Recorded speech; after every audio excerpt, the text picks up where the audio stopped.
Meeting, virtual meeting घेईन, तर ते आपण ठरवू शकतो. डीजी व्हिजिटला डीजी ऑफिस कडनं असं विचारण्यात आलं होतं की फेब्रुवारीतल्या आम्हाला तुमच्या 3 डेट्स द्या. आपला क्लब डे 23ला असतो, तर आपल्याकडे ऑप्शन फार नाही, कारण क्लब डे नंतर आपण पुढच्या सोमवारी सुट्टी देतो.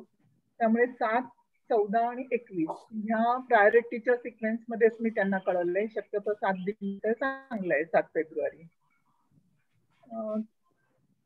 आता ऑफिशियल वर पण टाकलंय, तर 23 मेला डिस्ट्रिक्ट ट्रेनिंग असेंब्ली आहे.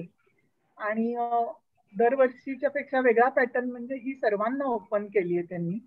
तर नुसते बीओडीचे लोक नाही, तर कमिटी मेंबर्स आणि any Rotarian interested is most welcome to attend the respective session of his interest, his or her interest. त्यामुळे सर्वांनी करावी अटेंड असं वाटतंय, किंवा असं अपील करते मी. आणि ह्याला सुद्धा RI प्रेसिडेंट शेखर येणार आहेत, असं आजच पंकजने टाकलंय ग्रुपवर आमच्या. मी पुढची लिंक किंवा ऑफिशियल बाकीचे डिटेल्स आले की ऑफिशियल वर टाकेन. आपल्या क्लबसाठी एजी हे रोटेरियन संदीप विळेकर म्हणून आहेत, आणि AGA रोटेरियन प्रदीप डांगे. आपल्या रिजन मध्ये आपण 4 क्लब आहोत. त्याच्यात बिबेवाडी क्लब आहे, हेरिटेज आहे आणि विजडम. तर मी मुद्दाम का सांगते, तर सिनर्जीच्या दृष्टिकोनातून आपल्याला विचार करता येईल की आपल्या रिजन मध्ये जे 4 आहेत त्यांना आपण काही सिनर्जी प्रोजेक्ट करायचे का, किंवा अदरवाईज सुद्धा आपण वी आर ओपन, कारण आपण युनिव्हर्सिटी क्लब बरोबर सिनर्जी करतो, किंवा सिंहगड रोडच्या अनुराधा काळेंनी मला विचारलंय, सो आपण तिथे विचार करू शकतो. किंवा पर्वती क्लब, तर आता किरण आहेच आपला, त्यामुळे पर्वती क्लब बरोबर आपण करू शकतो. पण जस्ट माहिती असावं म्हणून. आणि ह्या सगळ्यांचे मग डायरेक्टरचे कॉन्टॅक्ट आणि ईमेल मी पाठवेन, किंवा आपल्या ग्रुपवर टाकेन. दुसरं म्हणजे discussion about the goal setting. आता जी आमची PPT झाली त्याच्यात डिस्ट्रिक्टचे काय गोल्स आहेत आणि डिव्हिजनचे काय गोल आहेत हे थोडक्यात ब्रीफली जस्ट सांगते तुम्हाला. डिव्हिजनचे गोल्स म्हणजे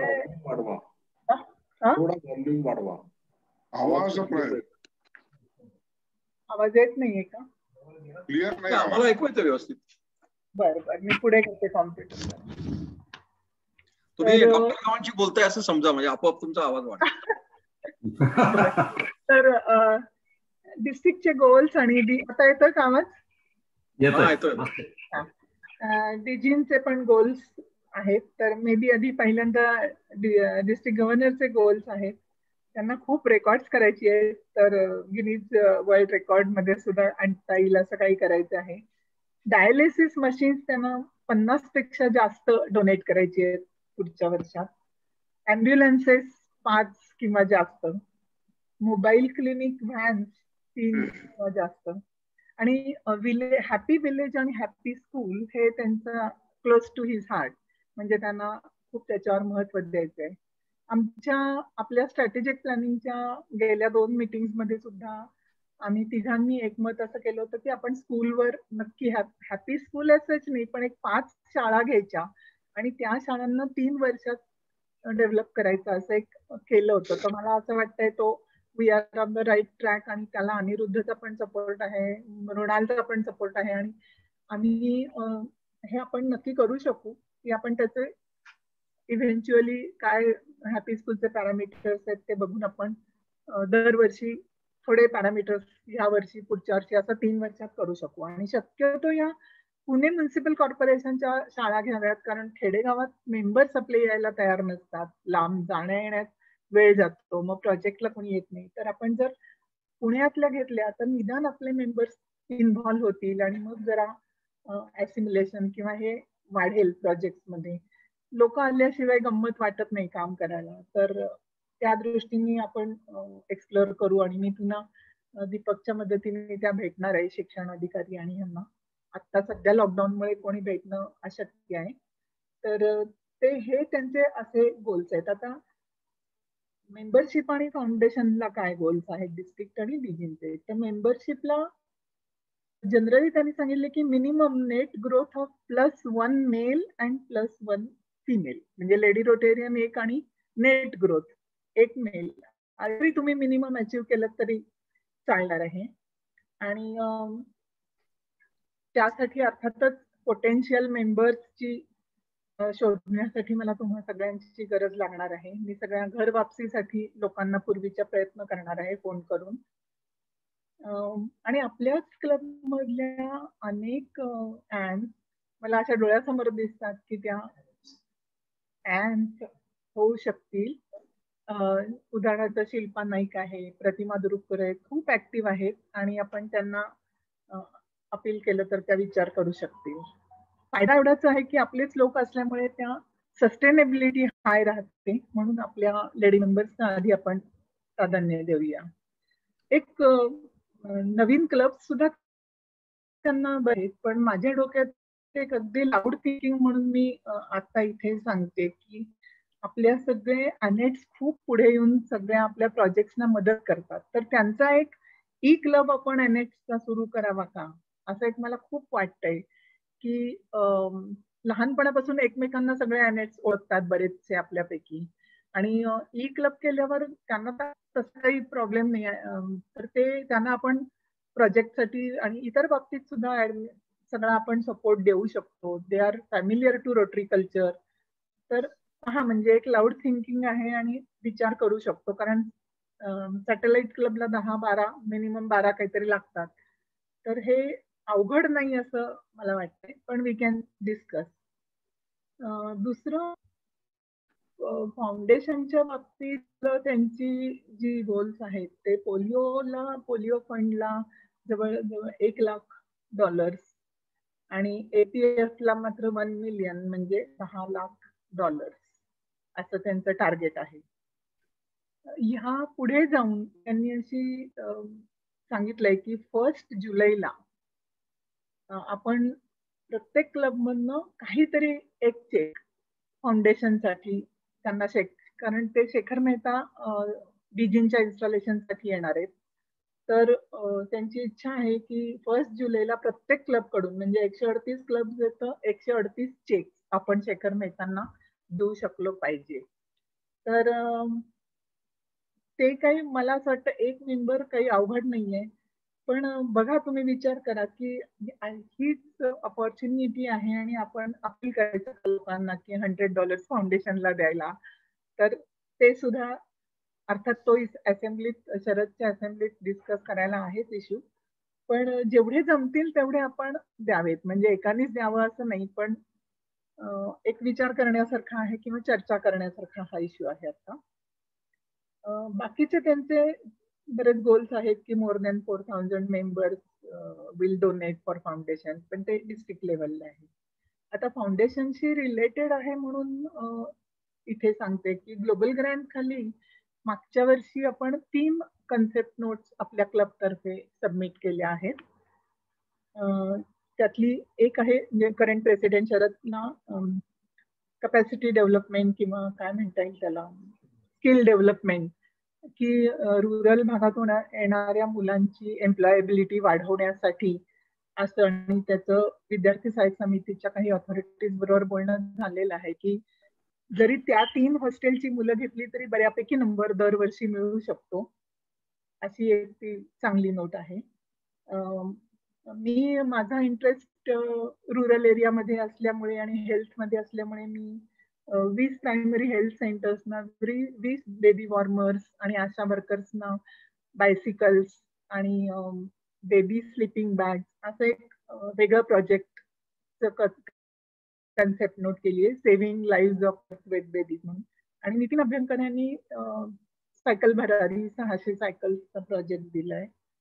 ह्याचे प्रत्येकाचे मला वाटतं इंटरनॅशनल पार्टनर शोधण्याचे प्रयत्न चालू आहेत, आणि त्याचं पुढचं काय आहे ते त्या कोर्स ऑफ टाइम मध्ये ठरेल. पण आता प्रगती काय त्याच्यात आहे की 2 लोकांबरोबर माझं बोलणं चालू आहे इंटरनॅशनल पार्टनर, आणि आपल्याला डिस्ट्रिक्ट पण मदत करणार आहे समजा आपल्याला असं नाही मिळालं तर ते आपल्याला नेटाने पुढे न्यायचं आहे. आणखीन एक गोल सेटिंग हे डिस्ट्रिक्टच्या ह्या बॅकग्राऊंडवर थोडंसं आपल्याला जर आपल्या क्लबचं गोल सेटिंग, कारण ते आम्हाला 15 जूनच्या आत करायचंय आणि तुम्हाला माहिती असेल बऱ्याच पीपीजना की ते बरेच प्रश्न असतात, बरेच आणि त्यातल्या निदान 13 तरी गोल सेट करणं आम्हाला अपेक्षित आहे. पण ते सगळे प्रश्न काही इथे डिस्कस करता येणार नाही. फक्त मला असं वाटलं की एक न्यू सॅटेलाइट क्लब बद्दल आपण नक्की विचार करू शकतो, किंवा न्यू रोट्रॅक्ट क्लब. एक सांगवीत आमची एक स्टुडंट आहे, ती कॉलेजमध्ये प्रोफेसर आहे, तिच्याशी बोलणं झालंय, तर शी इज इंटरेस्टेड. तिथे एक आपण रोट्रॅक्ट क्लब करू शकतो. रिव्हायवल ऑफ ओल्ड क्लब जर भारत इंग्लिश स्कूलचा यावेळेला झाला तर तो करू शकतो. आणि इंटरॅक्ट क्लब म्हणजे ज्ञानदा स्कूलचं मागच्या वर्षीपासून चाललंय, तर ते बहुतेक होईल असं वाटतंय, पण शरद कॅन टेल मी. तर ते ह्या मेजर 3 आपण क्लबच्या म्हणजे ह्या बाबतीत करू शकतो. थोडस पेट्सचं ब्रीफिंग मला द्यायचं आहे की ह्या वेळेला पेट्सच्या बऱ्याच म्हणजे ऑलमोस्ट सगळ्याच डायरेक्टर्सनी भरपूर काम केलंय आणि त्यांनी आपल्यासाठी छोटे लहान बजेटचे प्रोजेक्ट्स आणि मोठ्या बजेटचे प्रोजेक्ट्स असे तयार ऑलमोस्ट केले. तर ते खूप छान आहे आणि खूप आपल्याला त्याचा फायदा करून घ्यायला पाहिजे. प्रत्येक ॲव्हेन्यूच्या डायरेक्टरनी खूप काम केलंय आणि ती सगळी छान होती प्रेझेंटेशन. ती सगळी आम्हाला त्यांनी पीपीटी पाठवलेत, तर मी प्रत्येक डायरेक्टरला ते पीपीटी पाठवेन. प्रत्येक डायरेक्टरचे त्यांनी आम्हाला कॉन्टॅक्ट नंबर, सगळे नाव, मोबाईल आणि ईमेल सगळं दिलंय, तर त्या त्या ॲव्हेन्यूच्या लोकांना मी ते देईन. उदाहरण म्हणून सांगायचं झालं तर एन्व्हायरमेंट आता नवीन फोकस एरिया आहे पुढच्या वर्षीपासून, आणि तसं एन्व्हायरमेंटमध्ये स्पेसिफिक आपण काम किंवा प्रोजेक्ट फार काही करत नाही एक्सेप्ट ट्री प्लांटेशन. थोडा आपल्याला स्कोप आहे की एन्व्हायरमेंटमध्ये आपण काही वेगळा विचार करू शकतो का, आणि एन्व्हायरमेंटमध्ये मग तसे फंड्स किंवा ग्रँट्स मिळवणं एवढं अवघड नाहीये. आणि आता त्या डायरेक्टर्सचे आम्हाला फोन यायलाही सुरुवात झाली की तुम्ही एन्व्हायरमेंटमध्ये काय करू इच्छिता. तर मी त्यांना म्हटलं आम्ही एरवी ट्री प्लांटेशन करतो, पण यावर्षी त्यांनी की आम्ही मेडिसिनल आणि फ्रूट ट्री प्लांटेशन तुम्हाला स्वस्त दरात झाडं देऊ. तर मला हे खूप आवडलं, म्हणून मला असं वाटलं की मेडिसिनल देतायत तर ते आपण एका म्हणजे आपल्या आरसीसी मधल्या विलेज मधल्या समजा 50 बायकांना असं 5 मेडिसिनल प्लांट्सचं किट दिलं, म्हणजे झाडच दिली की समजा ती चहा आहे, ओवा आहे, अडुळसा आहे, गुलवेल आहे किंवा तुळस आहे, असे जर आपण 5 ह्याचं दारात त्यांच्या लावण्यासाठी दिलं आणि ते कसे औषधी आहेत आपल्या साध्या आजारांना हे जर त्यांना सांगितलं किंवा कसे काढे करायचे वगैरे, तर त्यांना खूप फायदा होईल. पण ही रोपं आपल्याला स्वस्त दरात मिळणार आहेत. त्याचप्रमाणे फ्रूट ही कुठेतरी तिथली जागा घेऊन एकदम 50 झाडं लावायची आहेत असं न करता मला वाटतं की गरीब शेतकरी आयडेंटिफाय करून त्या खेडेगावातले की ज्यांची 1 एकर किंवा 1 एकरपेक्षा सुद्धा कमी जागा आहे, अशा लोकांना आपण देऊ शकतो. तर हे आपल्यावर आहे. म्हणजे एन्व्हायरमेंट खाली सोलर, आपल्याला शाळांमध्ये सोलर किट वापरून जर लाईट आणायचे असतील तर त्याला सुद्धा ते मदत करणार आहेत आणि बऱ्यापैकी स्वस्त ह्याच्यात आपल्याला सगळं आपलं अर्ध काम जवळजवळ ते करतील. म्हणजे म्हणून तुम्ही पाठवलेली पीपीटी अगदी व्यवस्थित तुम्ही त्याचा अभ्यासच केला तर तुम्हाला तुमचे प्रोजेक्ट आणखीन टेलर मेड किंवा आणखीन आपल्या कसे जास्त इफेक्टिव्ह करता येतील हे पाहता येईल. जसं मी म्हटलं की हे एन्व्हायरमेंटचं, तसं एक लिटरसीचं पण कल्याणी गोखलेचं अतिशय उत्कृष्ट प्रेझेंटेशन होतं आणि लिटरसीमध्ये सुद्धा त्यांनी खूप छान छान प्रोजेक्ट आहेत. तर मला असं वाटलं की ह्या वर्षीचा आपला अप्रोच थोडा आपण असा ठेवू शकतो.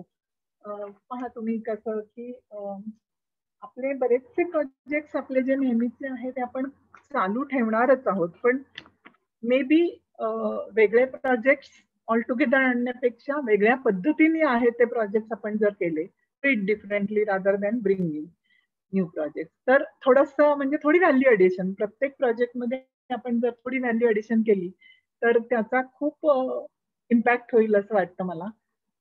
फॉर एक्झाम्पल आपण सार्थक आणि एकलव्यचं चालूच ठेवणार आहोत, पण त्याच्यात इंडिव्हिज्युअली माझं जेव्हा रेणुताईंची किंवा अनिलशी बोलणं झालं तेव्हा असं जाणवलं की त्यांना चालणार आहे जर एखाद दोन म्युझिकल इन्स्ट्रुमेंट्स मिळाली किंवा स्पोर्ट्सचं साहित्य मिळालं किंवा विशिष्ट प्रकारची पुस्तकं मिळाली तर खूप म्हणजे छोट्या छोट्या गोष्टी असल्या नॉट नेसेसरीली कॉस्टली, पण खूप मला असं वाटलं एकदा की इव्हन त्यांना भारताचा नकाशा आणि जगाचा नकाशा असा देऊन त्यांना थोडंसं इतर नॉलेज सुद्धा आपण देऊ शकतो. तर व्हॅल्यू एडिशन हा थोडा प्रत्येक आपल्या प्रोजेक्टमध्ये कसा करता येईल असा आपण विचार करावा असं मला वाटतंय की त्याने थोडंसं आपलं काय म्हणता येईल की वेगळे पण जाणवून दिलं जाईल. आरसीसी ऍक्टिव्हेट करावा. आपण वृंदाच्या वर्षात आरसीसी केलं पण त्याच्यानंतर आपण काही प्रोजेक्ट केले नाही. मग आता हॅपी विलेज साठी नवीन विलेज शोधा वगैरे असं करण्यापेक्षा आरसीसी मध्ये आपण बऱ्यापैकी काही करू शकतो. आणि हॅपी विलेज किंवा स्कूल विलेज जास्ती करून तर त्याच्यात सर्वच फोकस एरियाज इन्व्हॉल्व्ह होतात. ते एक दुसरा ऍडव्हान्टेज आहे. पण पाहूया म्हणजे त्या त्या अव्हेन्यूजनी ते ठरवावं. स्किल डेव्हलपमेंट हा एक एरिया मला असा दिसतो की तिथे आपण जरा आपला जोर वाढवायला पाहिजे. म्हणजे समजा अगदी ग्लोबल ग्रँट जरी यायला वेळ लागला तरी त्या दृष्टीने आपल्याला विद्यार्थी सहाय्यक समितीच्या मुलांसाठी काही लहान स्केलवर करता येईल का, हा प्रोजेक्ट करता येईल का थोडा छोट्या प्रमाणावर असं विचार करू शकतो. किंवा आता मी जे आपटे मधल्या फक्त 5 मुलींना करते तर पुण्यात इतरही ठिकाणी मूकबधीर मुलींच्या शाळा आहेत. तिथून पास आउट झालेल्या मुली बेकार असतील तर त्यांना बोलवून थोडं हे लार्ज स्केलवर करावं. आणि पुन्हा फक्त त्यांचा प्रॉब्लेम असा आहे की त्यांना जागा नाहीये आणि मला परत दीपकची थोडी मदत लागणार आहे. तर त्याला जर आपटे हॉल मधली एखादी जागा ते आपल्याला देऊ केली तर खूप वेगळ्या पद्धतीचा प्रोजेक्ट होईल. ते आपला रोटरीचा बोर्ड लावायला तयार आहेत. आपण त्यांना एक फ्लेक्स पण करून दिलाय. पण मला असं वाटतं की तिथे त्या एरियात थोडं वेगळं काम करता येईल. आणखीन एक सांगायचं म्हणजे परवाच्या ह्या प्रेझेंटेशन मधनं कळलं की आपण रोट्रॅक्ट किंवा इंटरॅक्ट ह्या मुलांना प्रोजेक्ट मध्ये इन्व्हॉल्व्ह करत नाही फार. तर ते आपल्याला जर करता आलं किंवा त्यांनाच छोटे छोटे म्हणजे इंटरॅक्ट स्कूल मधल्या मुलांना आपण त्यांच्या शाळेतली लायब्ररी मेंटेन करा किंवा त्यांना पुस्तकं दिली तर तुम्ही पुस्तकं वाचून त्याच्यावर एक सेशन करा किंवा एखाद्या कंट्रीचं म्हणजे ऑस्ट्रेलियाबद्दल माहिती काढायची असली तर तुम्ही एक त्याचं पुस्तिका करा. असं त्यांना आपण काहीतरी वेगळे देऊ शकतो. एनीहाऊ कोविड व्हॅक्सिनेशन बद्दल जर काही रोटरीने पुढे घेतलं ऍडव्हान्स काय स्टेप तर आपल्याला जसं आपण पोलिओ व्हॅक्सिनेशनला गव्हर्नमेंटची सेंटर्स ना मदत करतो तसं पण करू शकतो. तो एक ऑप्शन आहे. पुढच्या वर्षी एक इंटरनॅशनल ट्रिप ऑर्गनाईज करायचं पण मनात आहे. पण हे सगळं इट डिपेंड्स ऑन की सेकंड वेव्ह थर्ड वेव्ह आणि म्हणूनच एकांकिकेचं मला डेट्स ठरवण्याचं आत्ता अवघड वाटतंय की एकदा मी म्हटलं होतं शिरीषना की आपण नेहमीसारखं ऑक्टोबरमध्ये न घेता नोव्हेंबर डिसेंबर मध्ये घेऊया, थोडी उशिरा एखादा महिना. पण लोक people are talking about third wave तर ते म्हणजे we will have to wait and watch. आता त्याच्याबद्दल मला वाटत नाही की आपण काही फार ठरवू शकू असं. तर ह्या थोड्याशा माझ्याकडून अशा गोष्टी आहेत की त्या मी तुमच्याशी शेअर केल्या आहेत. कारण इंडिव्हिज्युअल अव्हेन्यू वाईज मी आता नाही बोलणार किंवा आपण प्रत्येक अव्हेन्यू सुद्धा काय तर जनरल आपण आता बोललोय त्याच्यावर मला आपण चर्चा केली तर जास्त आवडेल. सो मी इथे थांबते पण तुम्ही तुमचे प्रश्न किंवा आपण कुठलाही इश्यू घेऊन सुरू करू शकतो बोलायला. बीओडी ट्रेनिंगच्या डेट पासून सुरुवात करायची असेल तर किंवा नंतर सांगितली तरी चालेल दीपकने. पण हे कसं करूया आता? शोभा, मी 1-2 गोष्टी बोलू का? तुम्ही मला काहीतरी बोलायला सांगताय. हा, तर त्या बीओडी ट्रेनिंग, आता हे एवढे एक्सपिरियन्स बीओडी मेंबर्स आहेत, त्यांना खरं त्यांचं ट्रेनिंग नाही होणार. It will be like a brain storming meeting. कारण आजची मीटिंग ही चांगली तुम्ही किकस्टार्ट केली आहे, पण वेळ कमी पडतो बऱ्याच वेळेला अशा सगळ्या मीटिंग्सना. तर आपण एक ब्रेन स्टॉर्मिंग मीटिंग ठेवावी. कारण आता तुम्ही इतक्या गोष्टी सांगितल्या आहेत की त्यातल्या काय करायच्या आणि काय नाही करायच्या याचं प्लॅनिंग करून, आणि काय तुम्हाला मदत लागणार आहे या गोष्टींचा विचार करायला हवा आपण. तुम्ही जे बोललात त्यातल्या मला फक्त 2 सजेशन आहेत. एक तर सिनर्जी हे तुम्ही म्हणताय ना, तर मी डिस्ट्रिक्ट गव्हर्नर असताना मी ते इंट्रोड्यूस केलं होतं कॉन्सेप्ट आपल्या टीममध्ये. तर त्याच्यामध्ये बेसिक कन्सेप्ट असं आहे की you have to pick a club which is not like Shivaji. म्हणजे पर्वती किंवा कोथरूड किंवा वेस्ट बरोबर आपली सिनर्जी प्रोजेक्ट यायला काय अर्थ नाही. You have to necessarily pick up club which is not like. तर तुम्हाला 2 ऑप्शन आहेत. एक तर तुम्ही रुरल क्लब घ्या किंवा एक स्मॉल क्लब घ्या. कारण आता पंकज जवळजवळ एक 10-12 नवीन क्लब्स काढेल. तर तुम्ही एक नवीन क्लब व्हर्च्युअली अडॉप्ट करा आणि दॅट इज सिनर्जी. म्हणजे I am not objecting to joint project. तुम्ही ते सिनर्जी आणि जॉईंट प्रोजेक्ट मधलं कन्सेप्ट समजून घ्या. Okay. You work with Parvati, it is a joint project. तुम्हाला शक्य असेल तर करा. मी काय तुम्हाला ते डिस्करेज करत नाही, but don't call it as synergy. Okay. आणि त्या सिनर्जी मध्ये फायदा कसा होतो की त्या रुरल क्लबला अर्बन कल्चर कळतं. म्हणजे आता एक उदाहरण देतो तुम्हाला की, आणि तुम्हाला सुद्धा ते माहिती असेल की शनिवारवाडा आणि नारायणगाव का मनसर यांचे गेले 7 वर्ष सिनर्जी प्रोजेक्ट सुरू आहेत. ते तिथं काम करतात. नंतर त्यांचे मेंबर येऊन या लोकांच्या घरी राहतात, मग ही लोक जाऊन तिकडे राहतात. असं त्यांचं गेले 7 वर्ष छान बॉन्डिंग सुरू. अरे वा. अशा पद्धतीने करायचं असलं तर तुम्ही विचार करू शकता. चालेल. माझा मुद्दा आहे तो इन्स्टॉलेशनचा. आता काय घडणार आहे याच्यात थोड्याशा मला गाईडलाईन आहेत, पण मी एका कमिटीवर आहे आपल्या सिटीच्या. तर अनलॉक हे 1 जून पासून होईल, पण सगळं हे असं हळूहळू होईल. 10 दिवसांनी मग ते काही हॉल सुरू होतील की मग तुम्ही कमी कॅपॅसिटीने करा. तर याच्यात मी तुम्हाला बोललो होतो एक व्हाया मीडिया आहे, तो तुम्हाला कसा करायचा तो बघा. म्हणजे हॉटेल्स आणि क्लब्स मध्ये करायच्या ऐवजी मी तुमच्याकडनं ही अपेक्षा करतो की आपण ह्या पूर्ण वर्षात कधीही आपण त्या आपल्या रेग्युलर व्हेन्यूला गेलो नाही. तुम्ही जर ARI बरोबर जर टायअप वाढवला तुमचा, तर आता इट इज अ इन्स्टिट्यूट आणि तो ARIच्या हॉलमध्ये 30-40 लोकांचं इन्स्टॉलेशन कदाचित होऊ शकतं. होऊ शकेल. आणि ते जर तुम्ही संध्याकाळच्या ऐवजी जर दिवसा ठेवलं, लंच वगैरे असं काहीतरी, तर ते फॉर्मॅट पण तुम्ही विचार करू शकता त्याचा. फक्त मग सोमवारी नाही करता येणार ते. आता ते मी तुम्हाला आयडिया देतोय, तुम्ही कसं करायचं ते बघा. पण आपल्या स्टँडर्ड इन्स्टॉलेशन जे आपल्या क्लबचं होतं, आपण कुठल्या तरी हॉटेलमध्ये वगैरे भरतो, तर ते मॉडेल आता सध्या पॉसिबल नाही. मग आपण त्याचा विचार पण करू. आयसरच्या ऑडिटोरियम मध्ये वगैरे पण विचार चालू नाही. नाव यू आर थिंकिंग, पण तुम्ही असं व्हर्च्युअल करायचा शक्यतो प्रयत्न टाळा. कारण व्हर्च्युअल मध्ये मजा नाही, इन्स्टॉलेशन मजा नाही येत. हो ना. इव्हन बोर्ड, म्हणूनच मी ते आपलं ट्रेनिंग सुद्धा मला व्हर्च्युअल नको होतं, फिजिकल हवं होतं. म्हणून फिजिकल होऊ शकतं ना. आता मी तुम्हाला लॉकडाऊन मध्ये मी महिनाभर अनेक ठिकाणी जातो. तुम्हाला हे माहिती आहे का? Just for your information, MIDC is working 24/7 for all days. याचा अर्थ असा की एव्हरी इंडस्ट्रीज आर वर्किंग. प्रत्येक इंडस्ट्रीमध्ये कॉन्फरन्स हॉल्स आहेत.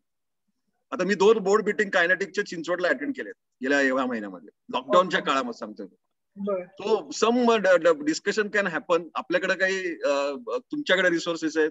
आता उदाहरण सांगतो, आता नितीन नाईकचं मला माहिती नाही, पण त्याची कॉन्फरन्स हॉल जर वापरला त्याचा, किंवा अगदी नाही तर आरटीचं पण हॉल आहे आपल्याकडे, तिथं आपण एक 2-3 तासाची मीटिंग, काय तुम्ही अगदी बोर्ड मीटिंग नका म्हणू, पण ब्रेन स्टॉर्मिंग टाईप मीटिंग नक्की होऊ शकते. तुम्ही व्हर्च्युअल मनातनं काढूनच टाका जून महिन्यात, आणि figure out how you will do it.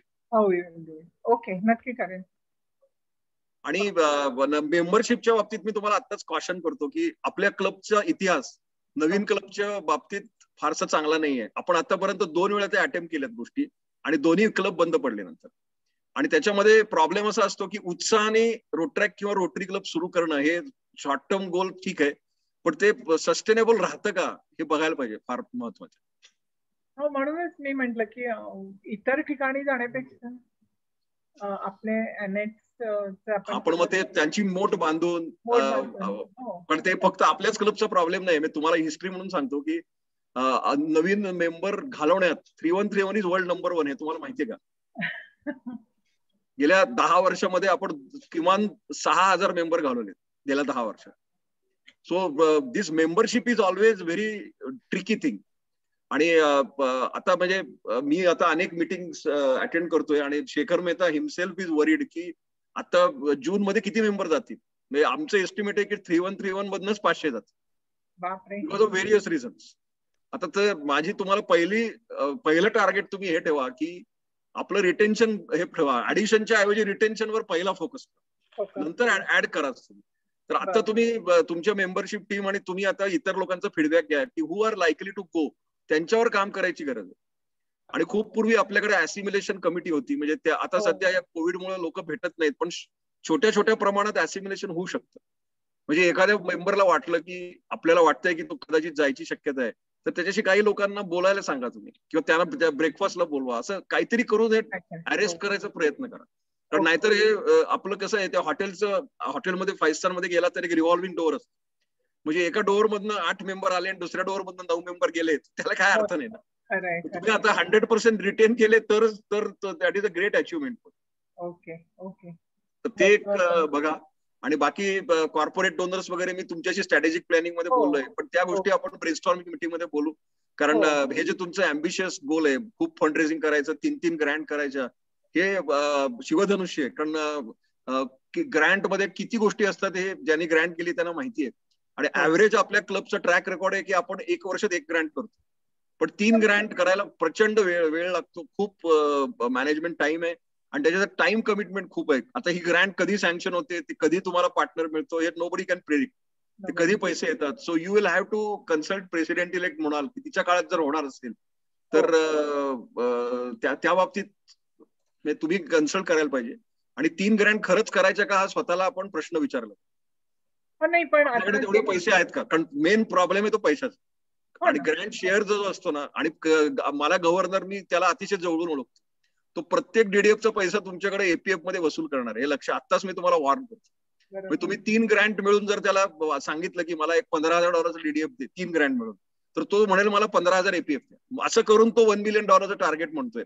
आणि आता तुम्हाला शरदला माहिती आहे की आता आपले $2,000 एपीएफ ला मिळवताना आपली दमछाक झाली. तर तुम्ही $10-15,000 कुठल्या जोरावर कसं मिळवणार? I am asking you this question. नाही, ऍक्च्युली कन्सेप्ट नोटच्या वेळेला जेव्हा डिस्ट्रिक्टनी किंवा डीजींनी विचारलं तेव्हा 3 लोकांनी, म्हणजे आय हॅड द इंटरेस्ट, पण ते तुम्ही आपण बोलतोय ना, तो त्या ग्रँट पुरता विचार करतोय फक्त. हो, त्या ग्रँटचे पैसे कुठनं आणणार? आता त्याच्यामध्ये एक पंकज शाह नावाचा एलिमेंट आहे, गुजराती माणूस आहे. हो हो, बरोबर आहे. आता तो डीडीएफ देणार तुम्हाला, तो डीडीएफ देताना तुमच्याशी बार्गेन करणार तो की तुम्ही एपीएफ ला किती देणार. याचं उत्तर तुमच्याकडे आहे का हे मी तुम्हाला विचारतो. नाही ना, म्हणजे फाउंडेशनला खूप जोरात काम आपल्याला करावं लागणार आहे, लोकांना अपील करावं. खूप जोरात म्हणजे फंड रेझिंगचं. आणि ते फंड रेझिंग हा जोपर्यंत आपण वेगळा विचार करत नाही, ज्याच्यावर मला ब्रेनस्टॉर्मिंग मीटिंग मध्ये बोलायचंय, मी आज ह्याच्यावर बोलत नाही, but the way we are. आता आपल्या क्लबची हिस्ट्री बघा तुम्ही. आपल्या क्लबने कधीही एपीएफ मध्ये $3,000-4,000 वर कधीही कलेक्ट आपण करू शकलेलो नाही. This is our history which you cannot deny, कारण हे हिस्ट्रीच आहे. तर त्याच्याहून वेगळं जर काही करायचं असेल तर तुम्हाला काहीतरी वेगळं केल्याशिवाय हे जमणार नाही. आणि आपल्या डिस्ट्रिक्टमध्ये क्लब्स आहेत की जे $30,000 पण एपीएफ ला कलेक्ट करतात, किंवा सेंट्रल क्लब तर दरवर्षी $7 लाख $8 लाख प्रोजेक्ट करतात. आता एवढं इथंच बोलून मी थांबतो. फक्त गोल सेटिंग मध्ये काय आहे की ambitious goal setting is very good, but is it achievable? असं व्हायला नको की 10 गोल्स ठेवले आणि 2च झाली. तुम्ही पहिल्यांदा डीपली विचार करा की यातलं काय आपल्याला नक्की जमेल, आणि तीच तुम्ही कमिट ठेवा. आणि आम्हाला, म्हणजे आम्ही टेल्कोमध्ये असताना, आता शरदला पण माहिती आहे की आमचं त्यावेळेस ते स्ट्रॅटेजी होती की under commit and over perform. उलट नाही करायचं. मी गव्हर्नर असताना ते वापरलं होतं. मी माझ्या सगळ्या बॉसेसना सांगितलं होतं की मी $1 मिलियन कलेक्ट करणार आणि 500 न्यू मेंबर आणणार. पण माझं इंटरनल प्लॅनिंग हायच होतं आणि मी I raise $1.6 million and added 1,000 member. So give pleasant shock, should not be other way. Okay okay. तुमचं गोल तुम्ही तुमच्यापाशी ठेवा बोर्डात, पण जेव्हा तुम्ही डिस्ट्रिक्टच्या लोकांना सांगता ना, तेव्हा तुम्ही हातचं राखून ठेवा. आणि विशेषतः मला मेंबरशिप आणि फाउंडेशनच्या बाबतीत मी फार खूप वेळा याच्यात फटके खाल्लेत. म्हणजे इतर लोकांच्या क्लबचे बघितलेले आहेत. अनेक गोष्टी घडतात ज्या तुम्हाला प्लॅन करू शकत नाही तुम्ही त्याच्यात.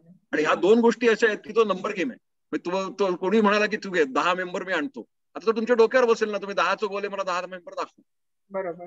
पण ते 10 कोण आहेत, ते रिटर्न होऊ शकतात का, ते सस्टेनेबल आहे का, हे पण तुम्ही विचार कराल. हो खरंय.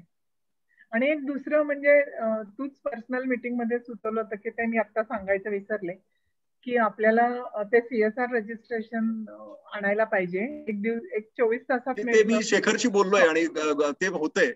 आणि मी ओके. तुम्हाला पण माहितीये की मी 1-2 कंपन्यांचे डिस्कशन सुरू केले ओके. आणि ते समथिंग विल हॅपन, पण त्या गोष्टी घडल्याशिवाय बोलायचे नाही. आणि तू सांगितलं होतं तसं एक ती मला आयडिया आवडली, की आपण एक PPT किंवा एक ब्रोशर हा. किंवा ते असं आता ते करायला प्रेस्टिजची तुम्ही पाहिजे. बोला की हा, मी आपल्या करेन. क्लबचं मार्केटिंग डॉक्युमेंट नाहीये, म्हणजे आता मार्केटिंग वेबपेज वगैरे आहे, डॉक्युमेंट. पण असं वन प्लेजर किंवा आता RCPS ट्रस्ट म्हणजे काय, असं काहीच डॉक्युमेंटेशन. आणि we don't want legal documentation. काय प्रोजेक्ट केले, त्याचं काय हे आहे. ऍक्च्युअली ते RCPSचा तो ऍसेट आहे. किंवा आपल्याकडे FCRA आहे, खूप लोकांकडे नाहीये ते. मग आता हे सगळं ना, तुम्ही आता काय हे करा, सगळे डिटेल्स कुठल्या तरी BOD मेंबरला किंवा ट्रस्टीजना जबाबदारी द्या आणि त्यांना वेळ द्या की तुम्ही काही वेळात हे सगळं एक निदान 2 पेज नोट तरी बनवा. 2 पेज नोट बनवून तो ब्रोशर आपण ते लोकांकडे आपण कुठल्या कॉर्पोरेटला, कारण आपण CSR ला जातो ते काय फक्त फाउंडेशनसाठी जात नाही. कमी अमाऊंट असेल तर we can take interest also. हो, तर ते करायचं नक्की आहे. त्याच्यासाठी मी 1-2 मेंबर्सची घेईन मदत. कोणाला इंटरेस्ट असेल त्यांनी सांगितलं तरी चालेल. पण I think we have to make a attractive brochure आणि त्याच्यात आपले काय सक्सेस स्टोरी म्हणा, काय जे छान छान प्रोजेक्ट केलेत त्याचे फोटोग्राफ्स आणि एक कॅची वर्ड्स मध्ये थोडं काही जर आपण मार्केटिंग करू शकलो तर it will be of great help. ते करायला पाहिजे. म्हणजे that is one of the aim I have. आणि अजून एक मी तुम्हाला मेल पण पाठवली होती की आता या कोविड वगैरे याच्यामुळं तुम्ही जे बजेट आणि हे करता ते प्लॅनिंग असेंब्लीच्या आधी तुम्ही ट्रेजरर बरोबर आणि इतर लोकांबरोबर मीटिंग घेऊन रिअलिस्टिक कॉस्ट एस्टिमेट काढा आणि ते what is a right expense I don't know that you figure out. आणि ते जे रिअलिस्टिक बजेट आहे त्याच्यावर तुम्ही आता बिल तयार करा. निदान पहिले 6 महिन्याचं तरी करा. पण आता हे तुम्हाला पण माहितीये की आपण 2 जेवण वगैरे जे देतो 6 महिन्यात ती होणार नाही. नंतर आपल्या वीकली मीटिंग पण खूप होणार नाहीयेत. तर जे रिअलिस्टिक आहे, जे नक्की घडणार आहे ते खर्च मान्य आहेत आणि तेवढंच बिल करा त्याच. आणि तुम्ही मेंबरना सांगा की आपण डिसेंबरमध्ये रिव्हिजिट करू. यावर्षी पण 6 महिन्यात सगळी परिस्थिती सुधारली, वॅक्सिनेशन झालं आणि life becomes normal, then we can revisit all this things in December and पुढच्या 6 महिन्यात परत वेगळी अमाऊंट घेऊ शकतो. हो हो नक्की. हा एक विचार करा तुम्ही. हो. आणि मी तुम्हाला सारखं रिमाइंड करतो, पण तुम्ही डॉक्टर रावांच्या डोक्यावर बसून ते ARIचं काहीतरी करून घडवून आणा. हो हो नक्की. पण त्याने आपल्या क्लबचं पूर्णपणे सगळं बदलून जाईल, चित्रच बदलून जाईल. आणि आम्ही तिथं म्हणजे तुम्हाला पण माहितीये वी हॅव फॉन्ड मेमरीज. तिथं डिनर होऊ शकतं, बाहेर लॉन आहे, द होल क्लबचं ऍटमॉस्फिअर बदलेल.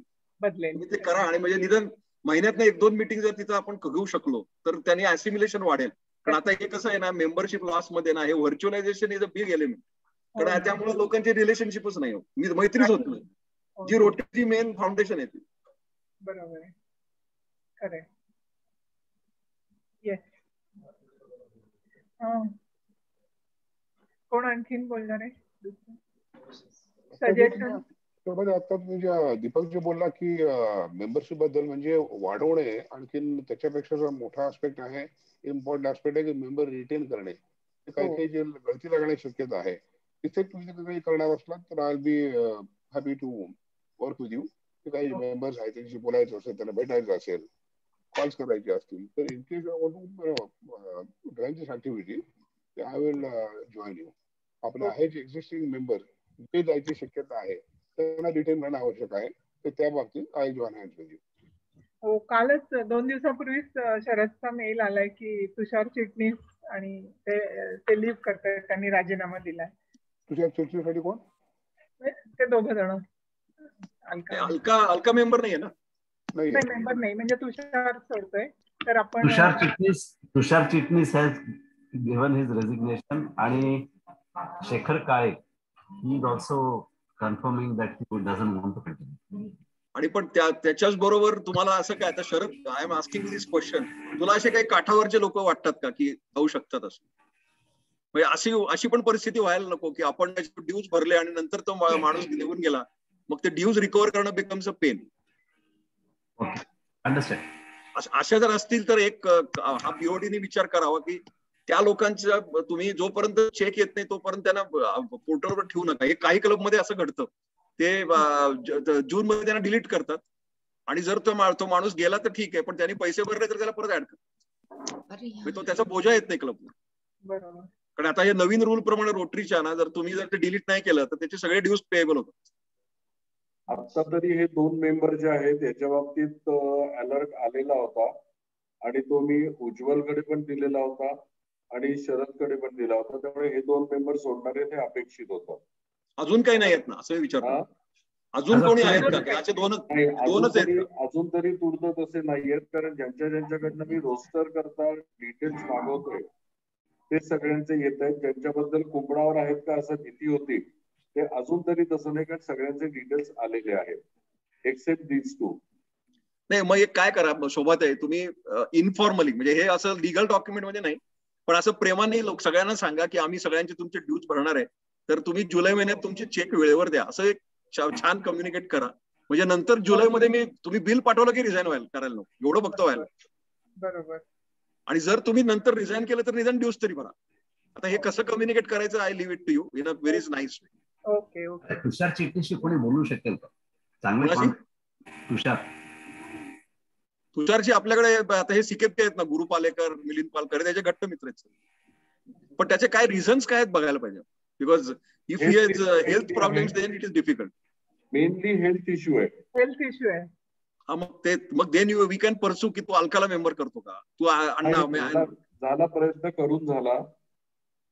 म्हणजे त्या दोघांशी मी स्वतः वैयक्तिक पर्सनली भेटून बोललेलो आहे. नाही कारण तुषार हा एवढा कमिटेड आणि जुना मेंबर आहे ना, तू जेव्हा जातो ना तेव्हा तो खूप विचार करूनच गेला. असं तो असं मनात आलं म्हणून त्याने रेझिग्नेशन नाही दिलं. Something must have decided. आता ऑलमोस्ट तो किती 25 वर्ष आहे रोटरी मध्ये, कारण मी आल्यानंतर एक 2-3 वर्षातच आला होता. आणि very very good and old member. If I am not mistaken बहुतेक रमेश भिडेंनी त्याला इंट्रोड्यूस केलं होतं, because that time he was I think working in Kalyani group somewhere. माझ्या वर्षात पण रिझाईन केलं होतं, पण I had talk with him and retained him. तू आता ह्या वर्षी पण ही सर्व्हिस कर ना मग. बोलीन त्याच्याशी.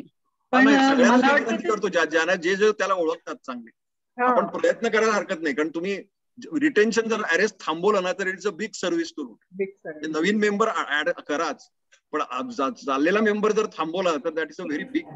मला वाटतं त्याची मुलं त्याला तिकडे राहायला बोलवत आहेत बहुतेक because of his health issues. मग त्यांना तुम्ही सांगा की आपल्याकडे हर्ष बर्वे आणि विकास काकडे वर्षातनं एकदा येतात, तसंच तू व्हर्च्युअल मेंबर राहा, रिलेशनशिप तोडू नकोस. हो खरंय.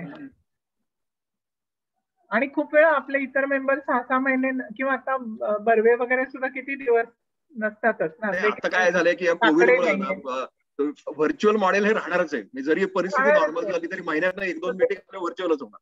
So he can participate in those programmes. खरंय खरंय. एकदा बोलशील का वृंदा? हो बोलीन. घरी जाणं शक्य नाही ना. नाही घरी नको. नाही घरी फोनवर नको, कारण मला काय प्रॉब्लेम नाहीये जायला, पण कन्सिडरिंग हिज हेल्थ नको. हो नको. पण अशा गोष्टी फोनवर करणं खूप आवड असते. वृंदा, तू जर त्याच्याशी पर्सनली बोललीस ना तर त्याच्या घरी तू जाऊ शकशील. म्हणजे तो असं म्हणजे लोकांना रिस्ट्रिक्ट करतोय किंवा असं नाहीये ना. ओके. ऍट द मोस्ट त्यांचा पार्किंगचा स्लॉट सुद्धा जो आहे ना तो पण खूप मोठा आहे. त्यामुळे तो मला इश्यू नाहीये, माझ्याकडे ड्रायव्हर आहे. Parking is not an issue for me. तो नाही. त्यांचा खालती जे कॅम्पस जे आहे ना ते मोठं आहे.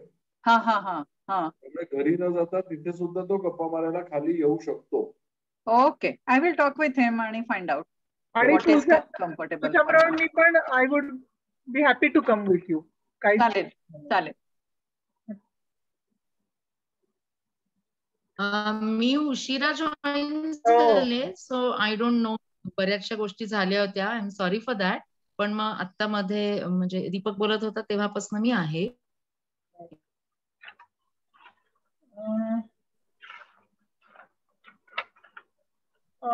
काही नाही, मी थोडक्यात नाही परत नाही सांगत आहे. हो मला बोलू दे.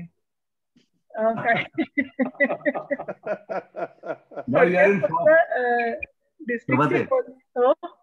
You are normal now.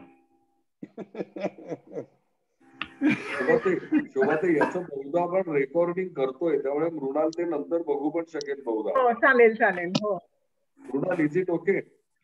हा चालेल ना. Yes yes yes. अरे आणि आता सुद्धा काय होतंय, लोकांना असं वाटतं की संध्याकाळी फोन करावेत मला, त्यामुळे असे असंख्य फोन येतात मला. So which and there are few which I can't reject, असं पण होतंय थोडं. बरोबर बरोबर. आणि आज आपण जाणार होतो ना, तर मग मी माझ्या डोक्यातनं ऍक्च्युली मीटिंगचं गेलं होतं, तर मी त्यांना म्हटलं संध्याकाळी 7 नंतर करा. So people are now calling. It's okay. ठीक आहे. तुम्ही अजून एक शोभा ते काय करू शकता ना, की आपण जे स्ट्रॅटेजिक प्लॅनिंग आपल्या 2 मीटिंग झाल्या ह्या वर्षात, तर तुमची एक आपली जी दुसरी मीटिंग झाली त्याचा एक एक्स्ट्रॅक्ट काढून बीओडी ला शेअर करा, म्हणजे त्यांना इश्यूज कळतील काय आहेत ते. आणि you can take their inputs आणि that itself can be base document for brainstorming. कारण त्या मीटिंग मध्ये काय आहे की हे सगळे एक्सपिरियन्स्ड आणि सीझन लोक आहेत, त्यांनी आपापले व्ह्यूज सांगावेत आणि कुठली गोष्ट ते करणार आहेत जबाबदारी. कारण शेवटी कसं आहे, सगळ्या गोष्टी एक माणूस करू शकतो. बरोबर आहे. आता कुठलीही गोष्ट घ्या, फंड रेझिंग घ्या, मेंबरशिप घ्या, प्रोजेक्ट घ्या, it is a team work. एका माणसाने एक 2 जबाबदाऱ्या घेतल्या की त्या गोष्टी आपोआप होतात. आणि याच्यामध्ये अव्हेन्यू बाहेरच्या पण गोष्टी केल्या तर अजून वेलकम. आता फक्त हे 10 मेंबर आणणं हे काय फक्त मेंबरशिप कमिटीचं काम नाही, फक्त कोऑर्डिनेशन करायचं. आणि खूप वेळा असे पण म्हणजे आता लिटरसीचे प्रोजेक्ट किंवा इतर म्हणजे आता सार्थक मधल्या मुलांना जर काही आपल्याला लायब्ररीची पुस्तकं द्यायची असली तर literacy team can work with non medical service project members. तर म्हणजे खूप वेळा असं मला वाटतं की जिथे कॉमन आपण आता एक मी तुम्हाला बोललो होतो आणि मी परत सांगतो की तुम्ही हे पण ठरवा की तुम्हाला खूप प्रोजेक्ट करायचे का कमी इम्पॅक्टफुल करायचे, हे तुम्ही तुमच्या हातात आहे. आता मी तुम्हाला त्यावेळेला बोललो होतो की मी प्रेसिडेंट असताना एक नगरच्या एक डॉक्टर होत्या, त्याने आम्हाला सांगितलं मी 365 प्रोजेक्ट केले आणि त्यांना नंतर काहीच नाही मिळालं. त्यांनी 3 मेंबर घालवले आणि फाउंडेशनला काहीच नाही दिलं. सो खूप भारंभार पण करू नका, कारण त्याचा इम्पॅक्ट राहतो. आणि एक माझी तुम्हाला रिक्वेस्ट आहे की इथं अनेक सिनियर लोक आहेत की आपले जुने प्रोजेक्ट पण रिव्हिजिट करायला पाहिजे. ते जर बंद पडले असतील काही कारणाने तर ते रिवाईव्ह व्हायला पाहिजे, ते जास्त महत्वाचं आहे. जे मेंबरशिपच्या बाबतीत आहे तेच प्रोजेक्टच्या बाबतीत पण आहे. आणि त्याला जर थोडाफार खर्च असेल तर तो ट्रस्टीकडनं तुम्ही घ्या, कारण तुम्हाला ऑलमोस्ट 4 लाख रुपये दरवर्षी मिळतात. तर ते काही भाग त्याच्यासाठी तुम्ही वापर करा. कारण आता आपल्याला काय म्हणजे याच्यात काही आपल्याला भूषण नाही की आपण 5 वर्षापूर्वी प्रोजेक्ट केला आणि तो काही कारणाने बंद पडतो. तर तो रिवाईव्ह कसा होऊ शकतो, मे बी त्या वर्षाच्या प्रेसिडेंटला तुम्ही जबाबदारी द्या की तू याची जबाबदारी हे पण करायला पाहिजे, कारण हे आपलं झालेलं नाही बरेच वेळा. मी आता साधी गोष्ट सांगतो की डॉक्टर राव जेव्हा प्रेसिडेंट होते तेव्हा आपण खूप वेळा कासोडीला प्रोजेक्ट केले. आता तिथं काही परत काही रिव्हिजिट करायची गरज आहे का, हा बघून या. बघून येतो. किंवा आता अंजलीच्या वर्षात पण खूप प्रोजेक्ट झाले, ते सगळे आपण रनिंग आहेत का. आता मला मी DRFC असताना मला एका क्लबनी सांगितलं होतं की त्याने RDP आपल्या डिस्ट्रिक्टमध्ये 12 वर्ष चाललेला प्रोजेक्ट आहे, 2010 पासून सुरू झाला. आता आपण जे 2011, 12, 13 मध्ये जे RDP युनिट्स दिलेत त्याचे AMC कोण देणार. पण त्या व्हेंडरने मला अनेक वेळा सांगितलं की मला शाळा पण पैसे देत नाही आणि क्लब पण देत नाही पैसे. मग ते जुनं सॉफ्टवेअर घेऊन ते बंदच पडणार ना प्रोजेक्ट. पण जर ते नॉमिनल अमाऊंटनं जर ते सॉफ्टवेअर रिप्लेस झालं, किंवा आता शरदला पण माहितीये की AMC किंवा हार्डवेअर जर रिप्लेस झालं तर ते वर्क होईल ना. नाहीतर ते ज्याला मी सुशील गुप्ता म्हणून एक आपले पूर्वीचे प्रेसिडेंट होते, ते म्हणायचे की India is graveyard of Rotary projects. ते निदान RCCSच्या बाबतीत आणि पुढच्या 4 प्रेसिडेंटनी ह्याच्यावर लक्ष घालावं अशी माझी तुम्हाला विनंती आहे. म्हणजे शरद, तुम्ही, मृणाल आणि शिरीष, तुम्हाला मुद्दा पटला का बघा आणि तुम्ही काहीतरी एनर्जी लावा या गोष्टी. सॉफ्टवेअर नक्कीच ते मला वाटतं हे करायला पाहिजे. मी तुम्हाला एक उदाहरण म्हणून सांगितलं की आता 2011-12 मध्ये नितीन अभ्यंकर स्वतःच त्या वर्षीचा प्रेसिडेंट होता. सो यू रिक्वेस्ट हिम की त्या वर्षात जिथं कुठं आपण RDP केलं तिथं काय परिस्थिती आहे. यवतला बरेच केले होते. यवतला तिथं आता काय सगळं अप अँड रनिंग असेल तर well and good, no problem. Well and good. आणि थोड्याशा नसलं तर मग काहीतरी थोड्या खर्चाने जर होत असेल तर बघा. बरोबर. किंवा आता गौरीच्या वर्षात त्या गांधींनी डोनेशन दिलं होतं, आपण 9 टॉयलेट्स बांधली होती त्यावेळेला. आता त्याची काय परिस्थिती आहे नोबडी नोज. मग त्यासाठी मी तुम्हाला अजून एक रिक्वेस्ट करतो की आपण टीस किंवा हे कर्वे संस्था यांच्याकडनं तुम्ही ह्याच्यावर इंटर्नशिपवर त्यांचे सोशल वर्क करणारी मुलं मिळतात. We had spoken about it. आणि हे जर त्याच्यासाठी जर तुम्ही ट्रस्ट करणं आणि ह्या ट्रस्टीजना सेल करा ही आयडिया की त्या इंटर्नला दिलेले पैसे हे ट्रस्ट परमिसिबल करा. आता गुरु वगैरे ऐकतायत कारण हे प्रोजेक्टसाठीच चाललंय. त्याचा बोजा क्लब मेंबरवर आणू नका त्या माणसाचा. नाही बरोबर. आता हे कसं तुम्ही ट्रस्टीजना सेल करता बघा, कारण आपल्याकडे जे मोठे खूप क्लब्स आहेत ना, पुना मेन किंवा हे, त्यांच्याकडे पेड स्टाफ आहे.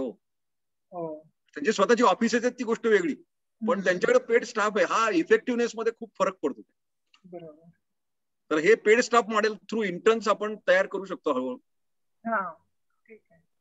आणि सुदैवाने पुण्यामध्ये MSW शिकवणाऱ्या संस्था आहेत, त्यांच्या मुलांना प्रोजेक्ट हवे असतात आणि इंटर्नशिप मध्ये काही पगार नाही, त्यांना स्टायपेंड आणि जायचा खर्च एवढा खर्च बरोबर. आणि नॉमिनल स्टायपेंड असं जर दिलं ना तर आपल्याला खूप म्हणजे that will become very handy to you also. कारण बरेच वेळा प्रोजेक्टला ना तुम्हाला व्हिजिट करायला लागतं आणि आपलं मी बघितलं की आपलेच लोक सारखं फिरत असतात. तर हे तुम्ही काही काम इंटर्नला सांगू शकता ना की तू जाऊन बघून ये आणि मला रिपोर्ट दे. आणि ते intern is available as a resource to all club. म्हणजे you can coordinate and how to go about. त्यामुळे आपले एफर्ट्स पण वाचतील ना बरेच. खरंय. जिथे मोठ्या प्रमाणावर आपण दिले ते तरी निदान बघायला काही हरकत नाही. हा, मला ते कसं करायचं ते I leave it to you. पण हा पण ब्रेनस्टॉर्मिंगच्या वेळेला I request all directors to think about this. Mainly एक लक्षात ठेवा, आपले 3 चॅलेंजेस आहेत. एक तर आपल्याला मेंबरशिप हा पहिला मोठा चॅलेंज आहे, नंतर फंड रेझिंग चांगल्या प्रकारात हा दुसरा चॅलेंज आहे, आणि तिसरं इफेक्टिव्ह प्रोजेक्ट ज्याचा पब्लिक इमेजशी लिंक झालेला आहे. आणि खूप आपण प्रोजेक्ट केले तर त्याच्यात क्लबचं नाव लागतं, इमेज लागते का माहिती नाही, ते वी डोंट नो. कारण असं पण थिंकिंग आहे की आपण चांगलं काम करावं, ते नंतर नाव झालं की नाही हे माहिती नाही. पण रोटरीचं तसं म्हणणं आहे की आता हे 20व्या शतकात होतं, 21व्या शतकात, म्हणून तर पब्लिक इमेज अव्हेन्यू झालं तयार. तर ते असं काहीतरी एक मोठं प्रोजेक्ट करा की ज्याने आपल्या क्लबचं नाव येईल. Which will become our signature project. असं काही होऊ शकतं का? That you figure out.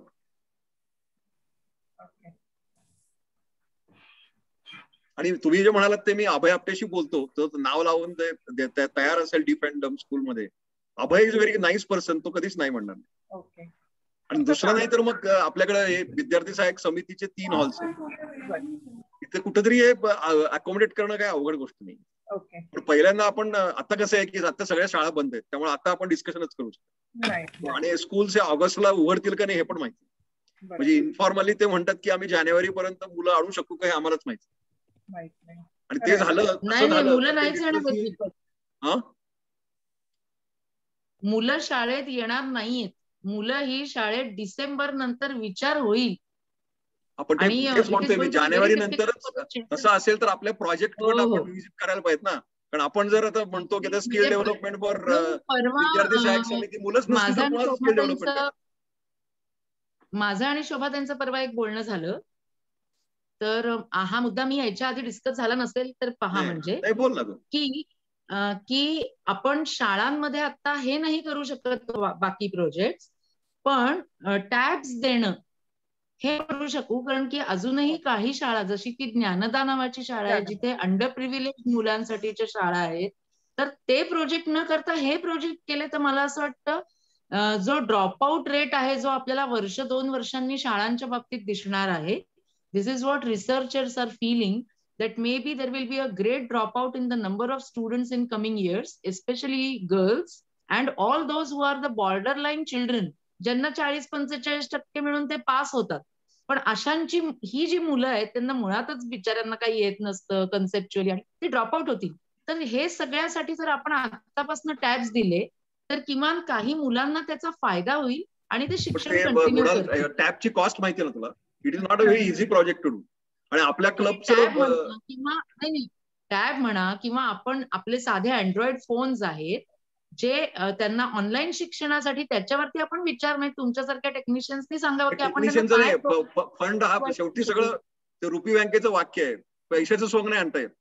एका फोनची स्मार्टफोनची किंमत मिनिमम 10,000 रुपये. आता जर तुम्ही ठरवलं की किती टॅब द्यायचे, आपण सेकंड हँड फोन्स दिले, विचार फंक्शनल, असं ह्याच्यावरती विचार करू शकू का, असा माझा प्रश्न आहे. पण ते काय, सेकंड हँड फोन हे स्मार्टफोन नसतात. कारण त्यांना काय पाहिजे, त्यांना टीचरचा चेहरा बघायचा असतो. कारण हे आम्ही 1.5 वर्ष बघितलं. मी जो हा सॅमसंगचा फोन वापरते ना, तो 9,000 फोन आहे, कारण लायकीनुसार फोन वापरते मी. आता हा मी ठीक आहे, शरदला काहीतरी बोलायचं याविषयी. दीपक, यावर्षी आपण 5 नोटबुक्स म्हणून किंवा टॅब्स म्हणून दिले. इच वॉज कॉस्टिंग अबाउट 6,200 रुपीज. आणि साधारण 6,500 पर्यंत एक टॅब मिळते आजकाल.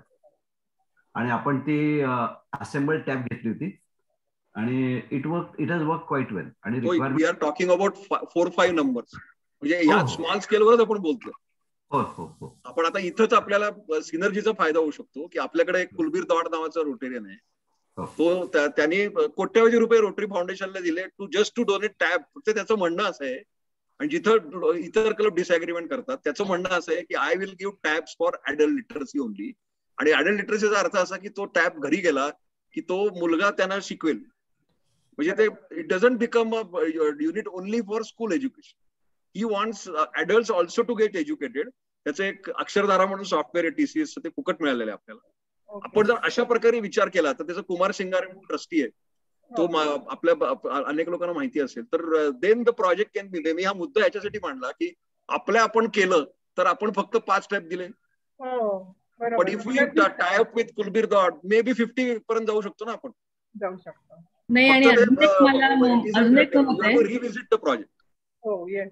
आणि अजून एक आहे की आपण दरवेळेला जे वेगवेगळ्या शाळा शोधतो ना, तर आता भारत इंग्लिश स्कूल आणि माध्यमिक या शाळा सुरू होऊ शकलेल्या नाहीयेत, किंवा आपण तिथे पुढे काही करू शकलो नाही. याचं मेन कारण त्या विद्यार्थ्यांकडे स्मार्टफोन्स किंवा काहीच नाहीये. तर आपण दुसऱ्या शाळा या शाळांवर आपण वर्षानुवर्ष काम केले, तर मला वाटतं की ह्या शाळांकडे आपण पहिल्यांदा लक्ष दिलं तर ते जास्ती चांगलं होईल. म्हणजे दुसऱ्या शाळा शोधत बसण्यापेक्षा आणि थोडं प्रत्येक ठिकाणी वाटत बसण्यापेक्षा एका शाळेवर फोकस केलं, त्याला जर का आपण सगळं देऊ शकलो, समजा 10 टॅब्स असेल तर एका शाळेतल्या मुलांना दिले असते, म्हणजे जे इंटरॅक्टची जी मुलं आहेत त्यांना, तर आज इंटरॅक्टचे आपण प्रोग्राम्स तिथे करू शकलो असतो. म्हणजे आपल्याला तिथे करणं सोपं गेलं असतं. मी जेव्हा दोन्ही शाळांशी बोलले तेव्हा त्यांनी सांगितलं की त्यांचे वर्गही होऊ शकत नाहीत, कारण मुलांकडे स्मार्टफोन्स किंवा कुठल्याच प्रकारची त्यांच्याकडे सोय नाहीये त्यांना शिकवण्याची. दोन्ही शाळा आपल्या म्हणजे ज्या आपण घेतलेल्या आहेत आतापर्यंत, त्या दोन्ही शाळा कमी इन्कम ग्रुप मधल्याच मुलांच्या आहेत. हो, लो इन्कम. त्याच्यामुळे आता पुढचा जो इंटरॅक्टचा विचार करायचा, तो एक तरी शाळा आपल्याकडे अशी असली पाहिजे की ती चांगल्या परिस्थितीतल्या मुलांची आहे.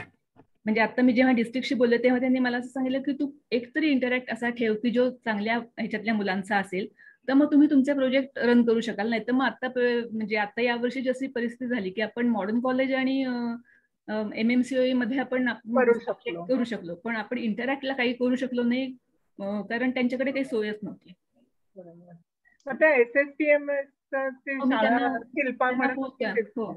त्यांना एकदा फोन करून त्यांचं एकदा करते, नाही तर मग मॉडर्न हायस्कूल जी मुलींची शाळा आहे तिथे पण एक बघता येईल आपल्याला. चालेल, हो, तिथे करता येईल.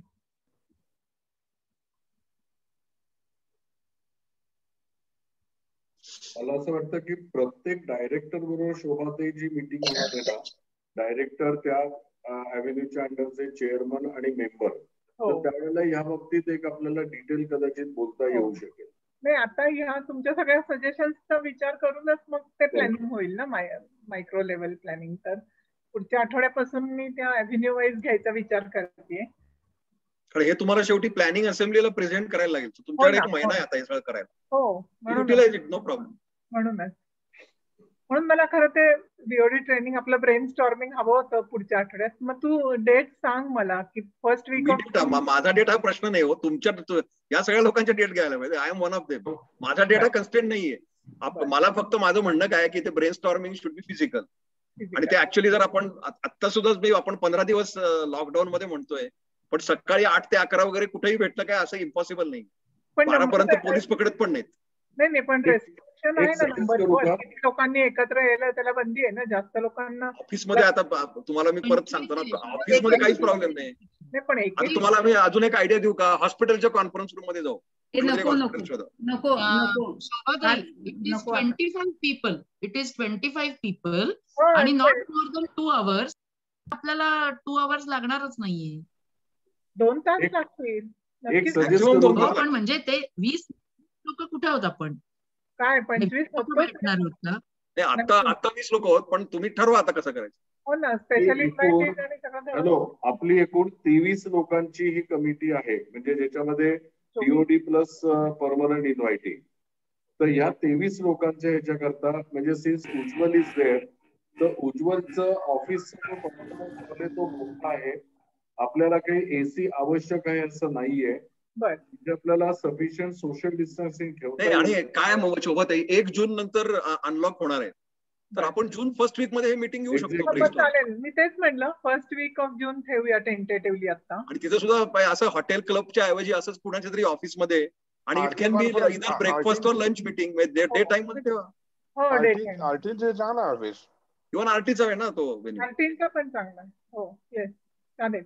First week of June tentatively ठेवूया आपण.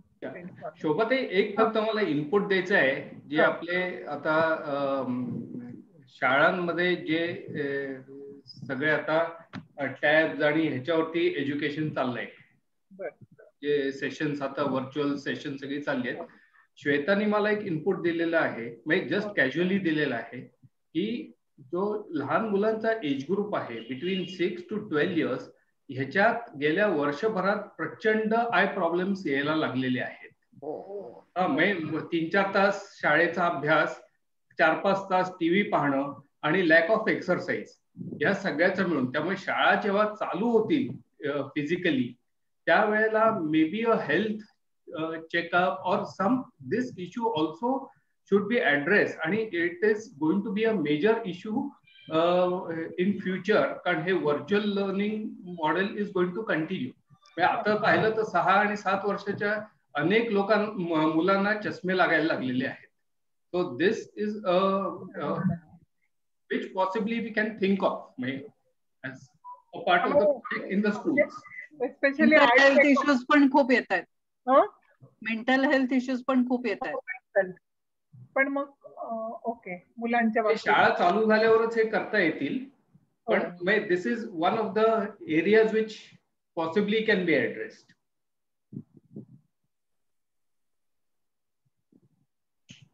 ते आपले म्हणजे स्मिताताईंशी बोलले ना, असतीलच स्मिताताई,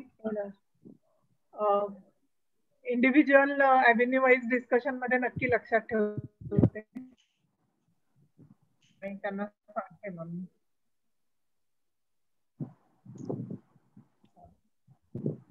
मला इनपुट द्यायचं फक्त की मी आता लिटरसी एव्हेन्यू सेक्रेटरी आहे, तर त्याचे पण प्रोजेक्ट चांगले डिझाईन केले आहेत. कल्याणी गोखलेच आहे. हो, मी तेच म्हटलं, कल्याणीचे फार छान आहेत, छान प्रोजेक्ट आहेत ते, तिथे लक्ष ठेवायला हरकत नाही. म्हणजे हो हो, मी ते म्हणजे त्याचं प्रेझेंटेशन पाठवणार आहे पराग कापरेला, पण खूपच छान आहेत, ते आपण करू शकतो. संजीव, तू डिस्ट्रिक्ट वरती आहेस का? हो. अरे मग मला फक्त काय नक्की हे रजिस्टर मध्ये छापण्यासाठी ते ना, एव्हेन्यू सेक्रेटरी पाठवा मला तेवढा. या वेळेला मार्किंग मात्र पूर्वी आतापर्यंत 1000 मार्क्स होतं, ते आता त्यांनी 1200 मार्क्स केले एकूण. आणि ते क्लबचं रँकिंग असतं ना त्याच्यासाठी. आणि पूर्वी असं होतं की तुमच्या क्लबचे मेंबर्स डिस्ट्रिक्ट कमिटीवर असले तर त्याला मार्क होते, पण आता ते त्यांनी काढून टाकलेत, कारण सर्वच 100% क्लबला त्यांनी काही ना काही कारणाने रिप्रेझेंटेशन दिलंय डिस्ट्रिक्टच्या ह्याच्यावर, त्यामुळे ते मार्क काढलेत. पण ते आता डिटेल त्याच्याबद्दल आपण एकदा नंतर बोलू की मार्क्स रँकिंग सिस्टीम. शोभा, तू बीओडी सगळं अपलोड केलंय का डिस्ट्रिक्ट वेबसाईट वर? बरंचसं केलंय. हो, बरंचसं केलंय. आणि प्रत्येकाने आपापला म्हणजे सगळा डेटा अपडेट आहे ना याची खात्री करा, कारण बघायला पाहिजे. हा, कारण तो ह्याच्यासाठी उचलणार आहे डिरेक्टरीसाठी. पण शोभत आहे, मला एक सांगा की जर आरसीपीएस ने कुठली डिस्ट्रिक्ट इव्हेंट होस्ट केली तर मार्क मिळतात का तुम्हाला? नाही, ते पण काढून टाकले का? आहेत ना, ते आहेत ना. ते तुम्हाला काय, तुम्हाला आयडिया सांगतो, पहिले 6 महिने आज व्हर्च्युअलच आहे ना, त्या सटासट 3-4 इव्हेंट्स होस्ट करून टाका ना. एफर्ट्स काहीच नाहीत, रजिस्ट्रेशन फीस नाही, हॉल बुक करायचं नाही, जेवण खाणं नाही, म्हणजे त्या इव्हेंट होस्ट करणं एकदम सोपं आहे. आणि आपल्याच क्लब मधले जर लोक डिस्ट्रिक्टवर असतील तर एक 3-4 व्हर्च्युअल इव्हेंट्स होस्ट करून टाका आणि त्या मार्क घेऊन टाका. ते होस्टिंग मागतच नाही आहेत सध्या. मार्क येतात त्याला. आपण अव्हेन्यूला सांगायचं एक डिस्ट्रिक्ट इव्हेंट आहे समजा लिटरसीची किंवा युथची, मार्क वाढले ना यांचे लगेच. आणि तुम्हाला करायचं काहीच नाही ना, तुम्हाला फक्त झूम कॉलवर लोकांना बोलवायचं, आले नाही आले. 50 लोक तरी येतातच काही झालं तरी. नाही, आम्ही होस्टिंग मागतोय. फक्त असं सांगितलेलं आहे की त्यांनी जर तुमच्या क्लबनी जरी सांगितलं की आम्हाला हा इव्हेंट होस्ट करायचा आहे असं जरी आम्हाला सांगितलं तरी डिस्ट्रिक्ट गव्हर्नरशी चर्चा करून मग ठरवण्यात येईल की हा क्लब होस्ट करणार आहे का कुठला क्लब. म्हणजे त्या क्लबची तेवढी कॅपॅसिटी आहे का तो इव्हेंट होस्ट करण्याची, हे बघितल्यानंतर मग त्या क्लबला होस्ट क्लब म्हणून दिलं जाईल. पण करू शकेल आपला क्लब, बघूया आपण करू. आपला क्लब करू शकेल.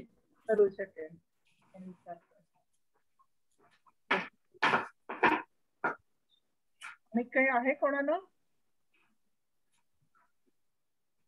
एक सजेशन द्यायचं होतं असं, आणि थोडासा तुमचा म्हणजे त्याच्यावरती ऍडवाइस पण पाहिजे होता की आपण ट्रस्टच्या इंटरेस्ट मधनं आपण प्रत्येक प्रोजेक्टला काही फंडिंग देतो आणि ते फंडिंग देताना ते नंतर मॉनिटर करणं किंवा हे त्या डायरेक्टरला किंवा इव्हन प्रेसिडेंटला थोडं त्रासदायक होतं किंवा ट्रस्टीजना पण ते त्रासदायक होऊ शकतं की कोणाचे किती आले काय आले.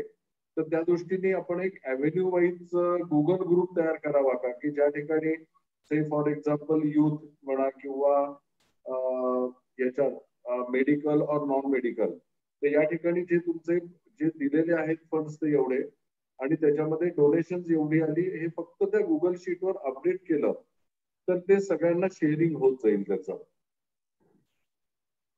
किंवा एव्हरी क्वार्टर मध्ये एकदा आपण असं काहीतरी बजेट बद्दल करावं डिस्कस. पण आता उज्ज्वल ट्रेजर तो दर महिन्याला बजेट पाठवत होता ना, त्यामुळे ते त्याच्याकडे ट्रस्टचं बोलतोय मी, ट्रस्टच्या बाबतीत बोलतोय.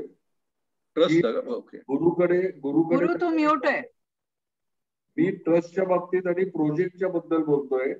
नाही, ट्रस्टच्या सगळ्या डिटेल किती आले कुठल्या प्रोजेक्टला अव्हेन्यू वाईज माझ्याकडे सगळं रेडी असतं. बरोबर आहे, पण प्रत्येक डायरेक्टरकडे ते बऱ्याच वेळेला नसतं. हा जो काही अनुभव आहे ते त्या डायरेक्टरकडे नसतं आणि नंतर तिथे कन्फ्युजन होतं.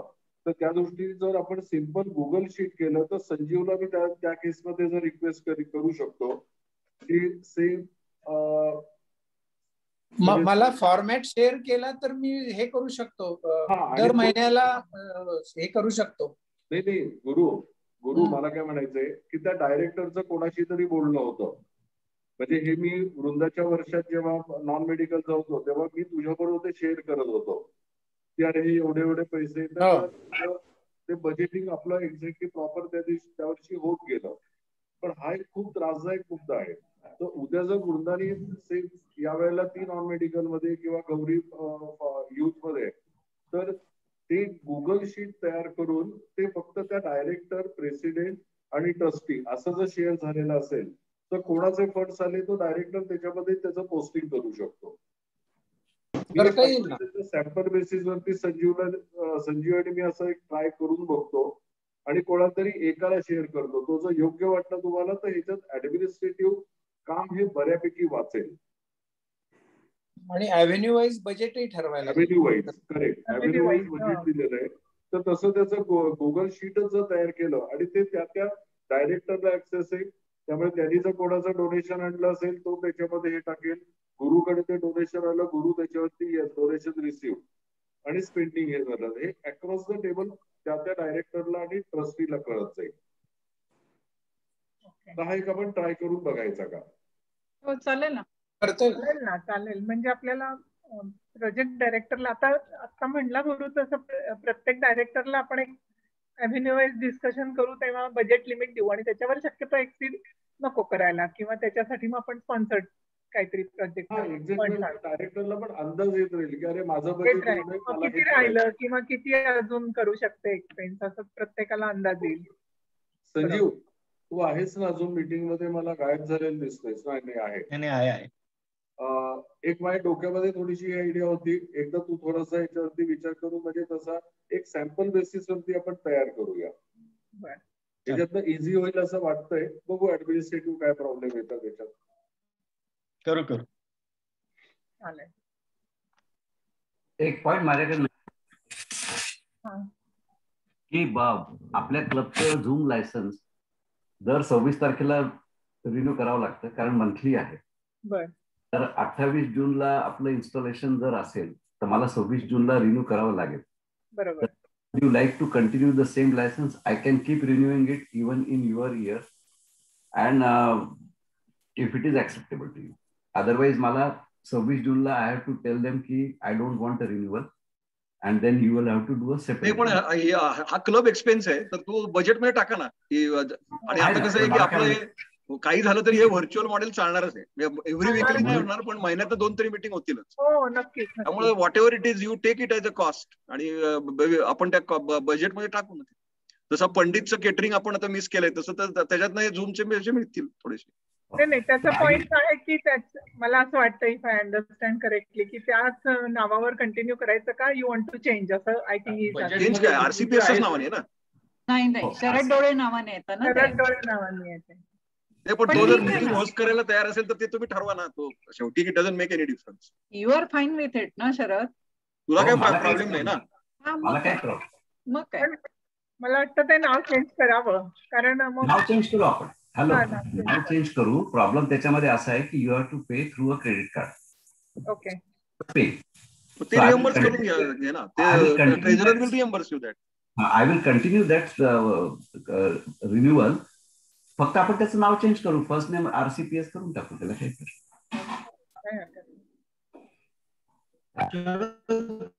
ते होस्ट करायला वगैरे प्रॉब्लेम नाही, मला असं वाटतं आता होस्ट करायचंय ना आपल्याला, तर आपण आपल्या. तू जर सांगितलंस की मी आता बंद करणार आहे, तर तुला 50% डिस्काउंट देतील 3 महिन्यासाठी, if you continue with the same credit card. ते आपलं आरसीपीएस असल्यामुळे तुला तेवढं डिस्काउंट मिळेल. $7.5 मध्ये 1 महिन्याचं मिळतं. At least 3 months you can enjoy this. ठीक आहे Sharad, you figure out what is the best method of doing it आणि get it reimburse from RCPS later. नाही, तो रिएम्बर्समेंटचा प्रश्नच नाही. फक्त मी एवढं सांगतो की मी 26 जूनला ऐकू आलं ना, so that we have no issues on installation meeting. That is what I'm trying. पण मोस्टली असं वाटतंय की इन्स्टॉलेशन विल बी फिजिकल, फक्त इन अ लिमिटेड वे, आणि it will be on Facebook live. जसं डीजी विजिट मॉडेल झालं होतं ना, तुला आठवत असेल तर. पण दामलेवाल मध्ये कसं केलं होतं की फिजिकल पण होतं आणि फेसबुक लाईव्ह पण होतं. मोस्टली ते तुमचं 28 जूनला तसंच करा तुम्ही. तसंच करायला लागेल. आगरकर किंवा कुठल्या तरी एका आयसर वगैरे जिथं कुठं जागा मिळेल, एक 25-30 लोक जातील, अटेंड करतील, आणि हेच मॉडेल ठेवा. कारण ते पूर्ण व्हर्च्युअलला मजा नाही. हो बरोबर.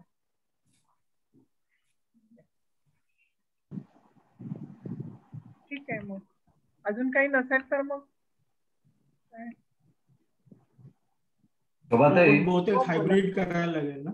हो, हायब्रिड करायला लागेल इन्स्टॉलेशनला. बोला ना Shobhatai. as president of the club in the current year, I wish you a thundering success in year 21-22, and we are very confident that you will carry the flag of Rotary Club of Pune Shivajinagar very high. You are highly capable and motivated, and let me assure you that we are all behind you to make you successful, and your year will be a memorable one. That is my personal good wish, as well as the wish of all the members of the club, which I can feel it in this meeting. So, wishing you all the best, and all the BOD, extended BOD and club members are behind you. Please go ahead. सोबत एक मी point बोलायचं विसरलो. मी तुम्हाला बोललो होतो की तुम्ही committee chairman जे करता ना, त्याच्यात तुम्ही रोटेरियनना प्रेफरन्स द्या. आणि this is one way to convert Anns to Rotarian. तर ते कसं करायचं ते I leave it to you. म्हणजे अगदी रेअर केसमध्ये ॲनना चेअरमन करू शकता तुम्ही, पण as far as possible give preference to Rotarian. बरोबर. मला वाटतं शोभा ते हा आता चांगला ऑकेजन आहे आपल्याला शिल्पाला रोटेरियन करून घ्यायला. तिला ऑलरेडी आपण चेअरमन स्ट्रॅटेजी की आता आम्ही तुम्हाला कमिटी चेअरमन पद दिलंय, तर तुम्ही निदान मेंबर व्हा. असं कसं करायचं ते तुम्ही बघा. I leave it to you. आणि आपली जेव्हा नितीनला पटवा पहिल्यांदा. नाही, नितीन तयार होईल. ओके नाही नितीन? हा, नितीन काय नाही म्हणणार नाही, तो शिल्पाला नेहमी एनकरेज करत असतो. शिल्पाला पटवून दाखव. ते शिल्पाला पटवायचं काम तू केलंयस ना 30 वर्षापूर्वी. तेच म्हणणार होते, शिल्पाला तू पटवलं. तू आता घरी फक्त शहाण्यासारखा वाग, म्हणजे शिल्पा कन्व्हिन्स होईल. तिला अपॉर्च्युनिटीची जाणीव करून द्या. चालेल. तर थँक्यू शरद. थँक्यू. गुड विशेस. आणि हे सगळ्यांचंच आपल्या एकत्र काम आहे, त्यामुळे सक्सेस हा सगळ्यांचा आहे हे आपण लक्षात ठेवूया. It's not one man, we all are together in everything. Yes, agreed. Okay. Okay. चलो, good night. All the best. All the best. Okay, अरे thank you. Sanjeev, night and all the best Shobhatai. Okay. Sanjeev phone कर. बोल. संजीवला संजीव काय phone बोलायचं? कर. हा हा WhatsApp phone कर. हा व्हॉट्सअपवर फोन कर. बरं बरं करतो. अजय, तो तुला इंटरनॅशनल कॉल करेल ना. अजय हा व्हॉट्सअपवर फोन कर. बरं हो करतो. कोणी म्हणजे मी की संजीवनी? दोघांनी अच्छा. चालेल. चला मग. Okay, good night. चलो बाय. बाय.